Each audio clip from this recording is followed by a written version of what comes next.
महागणपतिं मनसा स्मरामि महागणपतिं मनसा स्मरामि।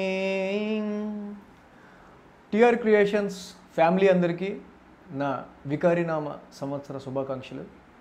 సో ఈ వికారినామ కొత్త తెలుగు సంవత్సరాది మీ అందరికీ బాగా కలిసి రావాలని, ఈ కొత్త సంవత్సరంలో అష్టైశ్వర్యాలు మీకు కలగాలని కోరుకుంటున్నాను. అలాగే మొదటిగా అసలు ఈ ఉగాది ఇంకా వికారినామ సంవత్సరం అంటే ఏంటి?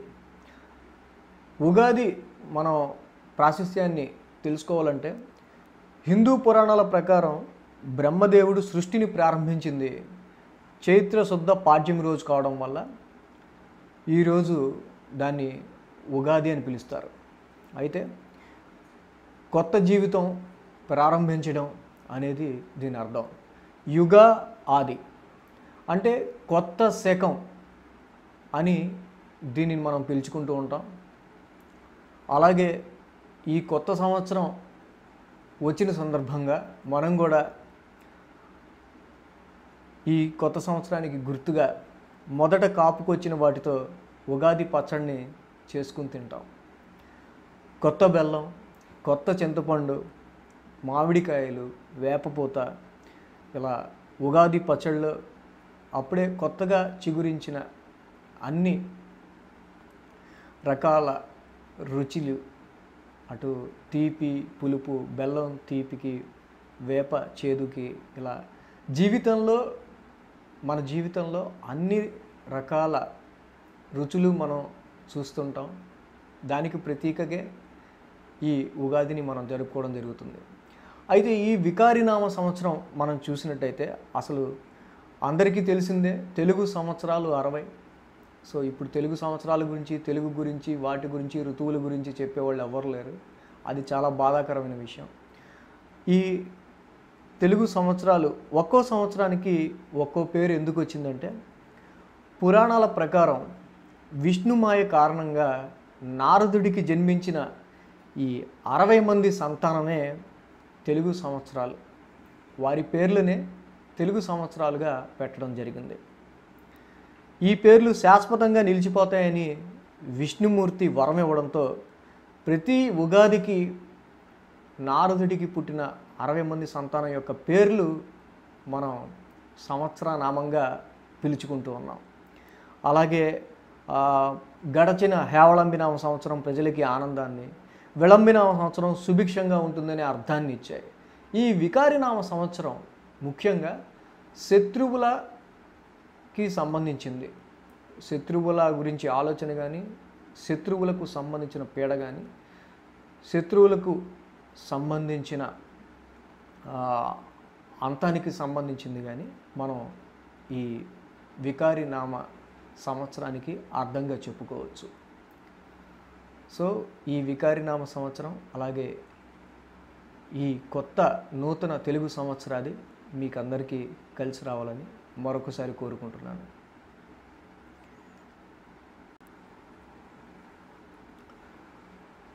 సో ఇప్పుడు మనం వికారినామ సంవత్సరానికి సంబంధించి కర్కాటక రాశి ఫలితాలు చూద్దాం. కర్కాటక రాశి వారు పునర్వసు 4వ పాదం, హి అనే అక్షరం, పుష్యమి 1, 2, 3, 4 పాదాలు, హు, హే, హో, డా ఈ అక్షరాలతో కానీ, ఆశ్లేష 1, 2, 3, 4 పాదాలు, డి, డు, డే, డో ఈ అక్షరాలతో మీ పేరు మొదలైతే కనుక కర్కాటక రాశి అవుతుంది. కర్కాటక రాశి వారికి ఆదాయం 5, వ్యయం 5, రాజపూజ్యం 5, అవమానం 2. సో మొత్తంగా నార్మల్గా ఉందని చెప్పచ్చు. ఆ నార్మల్గా ఉండడానికి కారణం ఏంటి? గ్రహ గోచారం ఎలా ఉంది, గ్రహాల గోచారం. సో ఈ వీడియోలో నేను శని, రాహువు, కేతువు, బుధుడు అండ్ గురుడికి సంబంధించిన గోచార ఫలితాలని అండ్ ఏ గ్రహానికి రెమెడీస్ చేసుకుంటే చాలా మంచిది, ఏ నెలల్లో మీరు చాలా జాగ్రత్తలు తీసుకోవాల్సిన అవసరం ఉంది, ఈ సంవత్సరానికి సంబంధించిన ముఖ్యమైన పాయింట్స్ అన్నీ కూడా నేను చెప్పడం జరిగింది. సో స్కిప్ చేయకుండా, మీరు ముందుకు వెళ్ళకుండా వీడియో మొత్తం చూడండి. అలాగే ఈ రాశి వారికి గురుడు ఏప్రిల్ 22 వరకు కూడా 6వ ఇంట ధనుసు రాశిలో సువర్ణమూర్తి. ఏప్రిల్ 22 తర్వాత వృశ్చికంలో నవంబర్ 4 వరకు ఆయన పంచమ స్థానంలో రజతమూర్తిగా ఉన్నారు. ఇక నవంబర్ 5 తర్వాత నుండి ధనుసు రాశిలో 6వ స్థానంలో తామ్రమూర్తిగా ఉన్నారు. నవంబర్ 5 నుంచి సంవత్సరాంతం వరకు 6వ స్థానం, షష్టమ స్థానంలో తామ్రమూర్తి.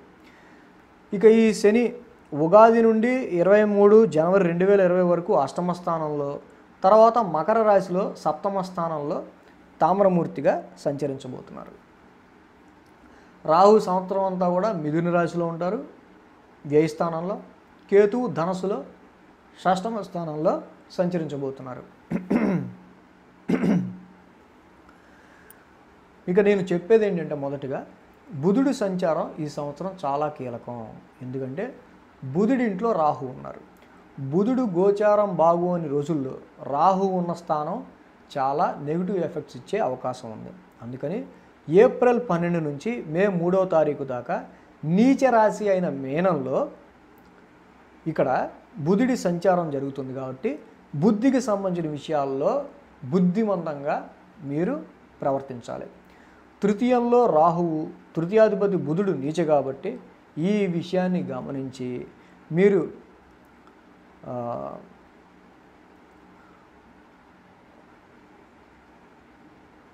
వ్యయస్థానానికి సంబంధించిన అన్ని విషయాల్లో కూడా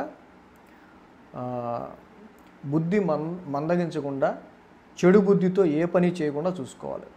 అంటే మనం ఇంటెలిజెన్స్తో వ్యవహరించకుండా పెట్టిన ప్రతి ఖర్చు కూడా, వ్యయస్థానాధిపతి బుధుడు నీచలో ఉండటం, వ్యయంలో రాహువు సంచరించడం. రాహు వ్యయంలో ఉండటం అంటేనే తప్పకుండా వ్యయం అనేది పెరుగుతుంది. సమస్యలు దానిలో మార్చి 7 నుంచి మీకు ఖర్చులు అనేవి పెంచుతానికే అక్కడ రాహు వస్తాడు. ఆ ఖర్చులు శుభానికా అశుభానికా అనేది మనం తర్వాత తెలుసుకుందాం. అయితే ఆ వ్యయాధిపతి బుధుడు ఎప్పుడైతే నీచ రాశిలో, లేకపోతే శత్రుక్షేత్రంలో, లేకపోతే గ్రహ యుద్ధంలో ఉంటాడో, అనవసరంగా మనము బుద్ధి తక్కువగా ఖర్చు చేయాల్సి వచ్చే అవకాశాలు కనిపిస్తాయి. అంటే మన ఇంటెలిజెన్స్ని మాత్రం ఎప్పుడు మీరు పోగొట్టుకోవద్దు. బుద్ధిగా ఆలోచించి, తెలివిగా ఆలోచించి ఏ ఖర్చులు అవసరం, ఏ ఖర్చులు అనవసరం అనేది ఈ సంవత్సరం మీరు డిసైడ్ చేసుకొని ఖర్చు పెట్టడం అనేది చాలా అవసరం. లేకపోతే మాత్రం అనవసరంగా బుద్ధి తక్కువే కొన్నాను రా బాబు అనేకునే రోజులు మీకు ఈ వికరణామ సంవత్సరంలో ఉంటాయి కర్కాటక రాశి వారికి. సో ఇంకా రాహు సంచారం కనుక మనం తీసుకున్నట్టయితే, ఇప్పుడు ప్రస్తుతం ఈ రాశి వారికి వ్యయ స్థానంలో రాహు సంచారం జరుగుతుంది. ఈ రాహు మీద శని దృష్టి కూడా ఉంది. అంతేకాదు, ఇంకా జాగ్రత్తలు తీసుకోవాల్సిన విషయాలకు వస్తే,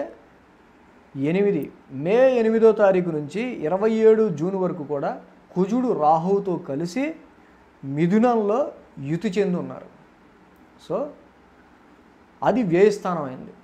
కాబట్టి మీ పంచమాధిపతి కుజుడు వ్యయంలో రాహువుతో కలిసి ఉండటం, శత్రుస్థానమైన బుధుడింట్లో ఉండటం. కాబట్టి చదువుకునే పిల్లలు మాత్రం ఈ రాశిలో ఉన్న వాళ్ళు ఎవరైనా సరే మే 8 నుంచి 27 జూన్ దాకా చాలా జాగ్రత్తలో ఉండాలి. ఎడ్యుకేషన్కి సంబంధించిన విషయాలు, మీ పిల్లలకి సంబంధించిన విషయాలు, మీ ఉద్యోగానికి సంబంధించిన విషయాలు, మీ పెట్టుబడులు, షేర్ మార్కెట్లు, వీటన్నిటికి సంబంధించిన విషయాల్లో చాలా కేర్ తీసుకోవడం అనేది అవసరం. అందులో కూడా వ్యయస్థానంలో రాహుతో కలిసి ఉన్న కుజుడు కాబట్టి ర్యాష్ డ్రైవింగ్లు, ఆవేశంతో మీరు ఏ పని చేసినా కూడా మీకు చాలా నెగిటివ్ ఇంపాక్ట్ చూపిస్తుంది. ఖర్చు విషయాల్లో చాలా జాగ్రత్త తీసుకోవడం అవసరం. అదీగాక ఏదైనా మీరు కోల్పోవడం, చోరీ జరగడం, ఇలాంటి ఎఫెక్ట్స్ కూడా ఉంటాయి. కనుక నేను చెప్పేది ఏంటంటే, హాస్పిటల్స్లో పనిచేసేవాళ్ళు, జైలు శాఖల్లో పనిచేసేవాళ్ళు, ఆశ్రమాలు, మెడిటేషన్ సెంటర్స్లో పనిచేసేవాళ్ళు, యోగా, మెడిటేషన్ ఇలాంటి వృత్తుల్లో ఉన్నవాళ్ళు మే 8 నుంచి 27 జూన్ వరకు కూడా ప్రతి నిర్ణయం మీరు ఆలోచించి తీసుకోవడం అనేది అవసరం. నిద్రలేని రాత్రులు కూడా గడిపే సూచనలు మే 8 నుంచి 27 జూన్ దాకా కనిపిస్తున్నాయి. కుజుడు రాహుతో కలిసి ఉన్నాడు, జాగ్రత్త. ఇక తర్వాత 15 జూన్ 15 జూన్ నుండి 17 జూలై వరకు రవి మిథునంలో రాహుతో యుతి. రవి ఇప్పుడు రాహుతో కలిశారు వ్యయస్థానంలో. ఇది వ్యయస్థానం అవటం వల్ల మీ ధనాధిపతి, మీ కుటుంబాధిపతి అయిన రవి వ్యయస్థానంలో ఉండటం వల్ల ఆరోగ్యానికి సంబంధించి, ఫైనాన్షియల్ మ్యాటర్స్కి సంబంధించి మంచిది కాదు. కుటుంబంలో కూడా ఖర్చులు పెరగటం, కుటుంబంలో కూడా వాదనలు రావటం, ఎవరికైనా కుటుంబంలో కొంచెం అనారోగ్య సూచనలు కూడా కనిపిస్తున్నాయి. ఇక్కడ ఐశ్వర్యాలకు కారకుడైన రవి, అష్టైశ్వర్యాలకు కారకుడైన రవి వ్యయంలో ఉండటం, ఆ రవి మీద శని దృష్టి ఉండటం, తప్పకుండా అనవసరంగా ఈ 15 జూన్ నుంచి 17 జూలై వరకు డబ్బు అనేది, ధనం అనేది కుటుంబానికి సంబంధించిన విషయాల్లో చాలా చాలా చాలా నెగిటివ్ ఎఫెక్ట్స్ ఉండే అవకాశం ఉంది. సో అందువల్ల గ్రహయుద్ధం అనేది వ్యయ స్థానంలో జరుగుతోంది కాబట్టి రవి కారకత్వంగా భావించే ఆత్మ, అధికారం, ఆధిపత్యం, ఆస్తులు, ధనము, కుటుంబం, ఈ వ్యవహారాల్లో జాగ్రత్తలు అవసరం. సో ఎటువంటి ఆస్తుల్ని అమ్మడం, కొనడం ఈ టైంలో మీరు చేయకపోవటం మంచిది. చేసినా కూడా మీరు అనుకున్నంతగా డబ్బు రాదు. వచ్చినా కూడా డబ్బులు తక్కువ ఇవ్వటం వల్ల, డబ్బులు నేను మీకు ఇచ్చాను, మీరే పోగొట్టుకున్నారు అనటం వల్ల మొత్తానికి డబ్బుకు సంబంధించిన విషయాల్లో గొడవలు వచ్చే అవకాశం ఉంటుంది. రవి తర్వాత ఫిబ్రవరి 13 నుంచి మార్చి 14 వరకు కూడా అష్టమ స్థానంలో సంచరిస్తారు. కాబట్టి రవి అష్టమ సంచారంలో ఉన్నప్పుడు కూడా మీరు ఫైనాన్స్ మ్యాటర్లో, కుటుంబానికి సంబంధించిన విషయాల్లో, ధనానికి సంబంధించిన విషయాల్లో చాలా జాగ్రత్త తీసుకోవాలి. అహంభావంతో, అహంకారంతో మీరు మాట్లాడే ప్రతి మాట కూడా ఈ టైంలో జూన్ 15 నుంచి 17 జూలై వరకు మీకు లాస్ తెచ్చిపెడుతుంది. ఒక్క చిన్న మాట నోరు జారడం వల్ల. ఈగోయిస్టిక్ ప్లానెట్ రవి ఎప్పుడైతే మీకు వ్యయ స్థానంలో ఉన్నారో వాక్కాధిపతి, మీరు మాట్లాడిన మాట ఖర్చుకు దారితీస్తుంది, జాగ్రత్త. ఇక శని భగవానుడి విషయానికి వస్తే సంవత్సరాంతం వరకు కూడా శని షష్టమ స్థానంలో సంచరిస్తున్నారు. ఆ తర్వాత జనవరి 23 తర్వాత నవమ స్థానంలోకి ఆయన అడుగు పెడుతున్నారు.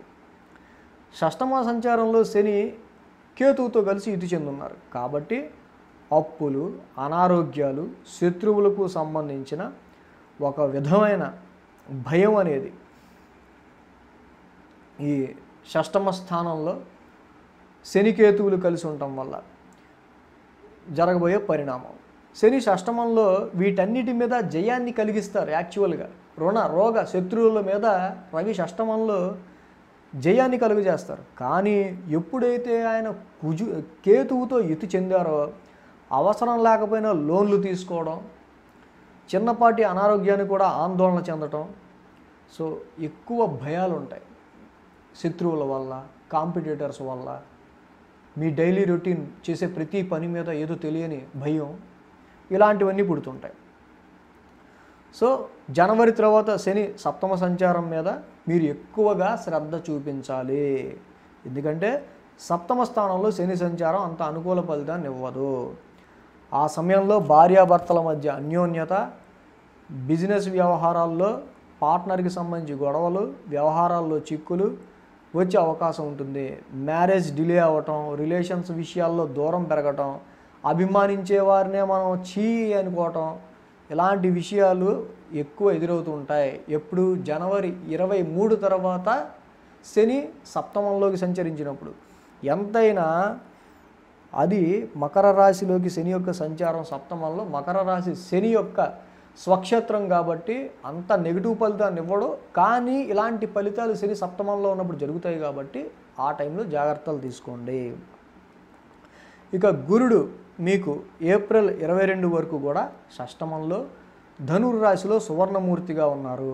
కాబట్టి ఆరోగ్యాల విషయంలో, అప్పుల విషయాల్లో, మీ యొక్క శత్రువుల విషయంలో, కాంపిటీషన్ విషయంలో సడన్గా అన్ఎక్స్పెక్టెడ్గా మీకు సమస్యలు ఎదురవుతాయి. గురుడు షష్టమంలోకి ప్రవేశించడం వల్ల, అక్కడ శని కూడా ఉండటం వల్ల, శని గురులు ఇద్దరూ కూడా షష్టమంలో ఉండటం వల్ల ఏదైనా సరే వెల్త్కి సంబంధించిన విషయాల్లో కొంతవరకు మీకు నెగిటివ్ రిజల్ట్స్ అనేవి కనిపిస్తున్నాయి. కానీ గురుడు సువర్ణమూర్తిగా ఉన్నారు కాబట్టి వాటన్నిటిని ఎదుర్కొని బయటపడగలుగుతారు. సువర్ణమూర్తిగా ఉండటం వల్ల మీకు కలిగే మంచి పని అది.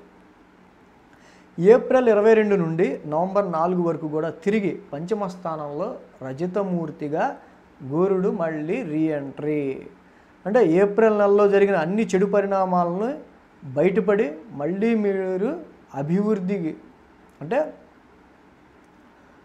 షష్టమ స్థానంలో మార్చి 30 నుంచి ఏప్రిల్ 22 వరకు కూడా గురుడు షష్టమ స్థానంలో ఉండటం వల్ల మీకు అన్నీ కూడా డిస్ప్యూట్స్, ఎక్కడికి వెళ్ళినా సరే కొంచెం ఆందోళనకరమైన వాతావరణం కనిపిస్తుంటుంది. కానీ ఎప్పుడైతే గురుడు సప్తమ స్థానంలోకి మీకు ఎంటర్ అయ్యారో ఈ చెడు పరిణామాలన్నిటి నుంచి బయటపడి మళ్ళీ మీరు చక్కగా అభివృద్ధి వైపు ఆలోచించుకుంటూ అడుగులు వేయడం జరుగుతుంది.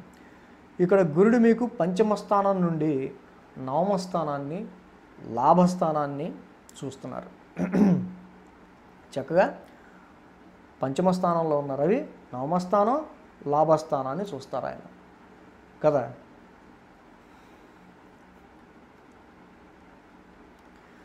పంచమం, లాభం, నవమం, రాశిని, మీ రాశిని కూడా చూస్తారు. ఇంకేం కావాలి అంటే ఏప్రిల్ నుంచి నవంబర్ 4 వరకు మీ లైఫ్ మళ్ళీ వేరే టర్న్ తీసుకోబోతుంది. పంచమ స్థానంలో చాలా చాలా మంచి రిజల్ట్స్ ఇస్తారు. ఇక్కడ రవి యొక్క, గురుడి యొక్క దృష్టి మీ రాశి మీద ఉండటం వల్ల మంచి విల్ పవరు, మోర్ కాన్ఫిడెన్స్, మీరు అనుకున్న పనులు ముందుకు సాగి మీరు ఎప్పటి నుంచో ఎదురు చూస్తున్న అదృష్టం మీకు దక్కటం, ఫ్రెండ్స్ నుంచి, సమాజం నుండి మీకు మంచి సపోర్ట్ వచ్చి అన్నిటా కూడా లాభాలు చూడడం జరుగుతుంది. అది పంచమ స్థానంలో గురుడిచ్చే మంచి ఫలితాలు. ఇక నవంబర్ 4 వరకు కూడా, ఏప్రిల్ 22 నుంచి నవంబర్ 4 వరకు కూడా గురుడు చాలా మంచి ఫలితాలను ఇస్తున్నారు. చైల్డ్ బర్త్, పుత్ర సంతానం కంపల్సరీగా ఇస్తాడు. గురుడు పంచమంలో ఉన్నప్పుడు పుత్ర సంతానం, మగబిడ్డకి జన్మనిచ్చే ఆస్కారం చాలా వరకు ఉంటుంది. అయితే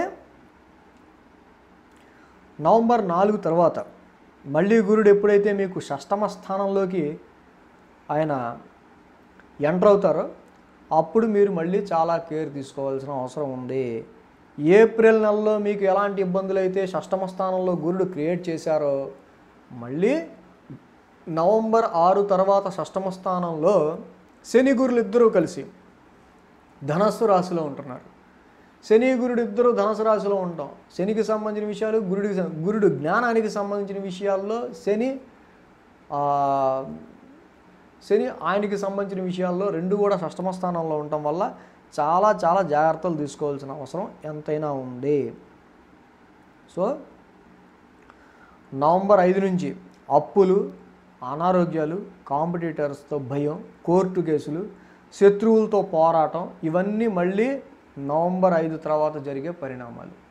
సో నవంబర్ 5 తర్వాత శని గురుడు ఇద్దరూ కలిసి మీకు షష్టమ స్థానంలో ఉండటం వల్ల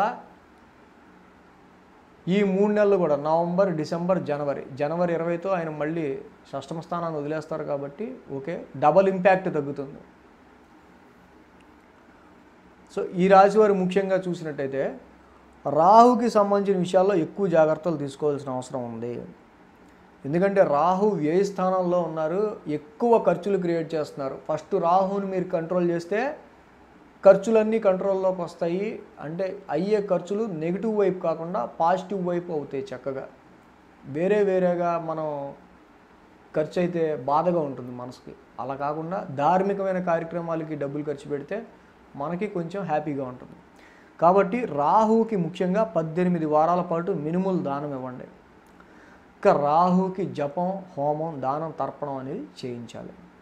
ఇంకా దుర్గమ్మ వారిని పూజించడం అనేది, దుర్గామాతకి మీరు డైలీ దుర్గ గుడికి వెళ్ళడం, కనకదుర్గమ్మ వారిని దర్శించుకోవడం, అలాంటి గుడికి వెళ్ళడం వల్ల చక్కగా మీకు ఈ వ్యయానికి సంబంధించిన విషయాల్లో పాజిటివ్ రిజల్ట్స్ వస్తాయి. ఇంకా రాహు వ్యయంలో ఉన్నారు, ఇది విదేశాలకు సంబంధించిన విషయాల్లో కూడా రాహు మీకు బాగా యోగిస్తారు. ఎవరైనా విదేశాల్లోకి వెళ్ళాలనుకుంటే వాళ్ళందరికీ చాలా అవరోధాలు ఏర్పడే అవకాశాలు ఉన్నాయి ఈ సంవత్సరం. కాబట్టి అవన్నీ పోవాలంటే రాహుకి శాంతి చేయించుకోవాలి. చక్కగా జపం, హోమం, దానం, తర్పణం రాహుకి చేయించడం ఇవన్నీ మంచిది. ఇంకా అనవసర వ్యయాలు, విదేశీ వ్యవహారాల్లో, ప్రయాణాలు, ప్రయత్నాల్లో కూడా సమస్యలు మీకు ఎప్పుడైనా కనిపిస్తున్నట్టయితే కనుక కొంచెం దుర్గాదేవి దర్శనం చేసుకోవటం ఈ రాశి వారికి ఈ సంవత్సరం ఎంతో మేలు చేస్తుంది. ఇక రాహు ప్రీతిగా బూడిద రంగు వస్త్రాలని మీరు వాళ్ళు వేసుకునేటట్టు దానం చేస్తే మంచిది బ్రాహ్మణులకి. సో నవంబర్ తర్వాత గురుడు షష్టమ సంచారం, జనవరి తర్వాత శని సప్తమ సంచారం, ఈ రెండు కూడా చాలా దోషప్రదంగా ఉన్నాయి. నవంబర్ తర్వాత గురుడు షష్టమంలోకి రావడం, జనవరి తర్వాత శని సప్తమంలోకి వెళ్ళటం. సో ఈ విషయాల్లో నేను ఎలాగో మళ్ళీ మీకు వీక్లీ రాశి ఫలితాలు చెప్తూ ఉంటాను. అండ్ మంత్లీ కూడా ఇక నుంచి అందించబోతాను. మంత్లీ కూడా తప్పకుండా అందిస్తాను, నాకు కుదిరినప్పుడు తప్పకుండా కాన్సన్ట్రేట్ చేస్తాను. సో ఎప్పుడెప్పుడు జాగ్రత్తలు తీసుకోవాలో నేను ఎవ్రీ మంత్ మీకు మిమ్మల్ని నేను అలర్ట్ చేస్తూనే ఉంటాను. సో శనికి గురుడికి నవంబర్ నుంచి గురుడికి, జనవరి నుంచి శనికి. గురుడికి శనగలు కేజింపావు 16 వారాలు, శనికి 19 వారాలు తైలాభిషేకం చేయించుకోవడం మంచిది. ఎప్పుడు ఆ టైంలో నవంబర్ నుంచి గురుడికి అండ్ శనికి జనవరి నుంచి. సో మొత్తంగా కర్కాటక రాశి వారి ఫలితాలు వికారనామ సంవత్సరానికి సంబంధించి ఇలా ఉన్నాయి.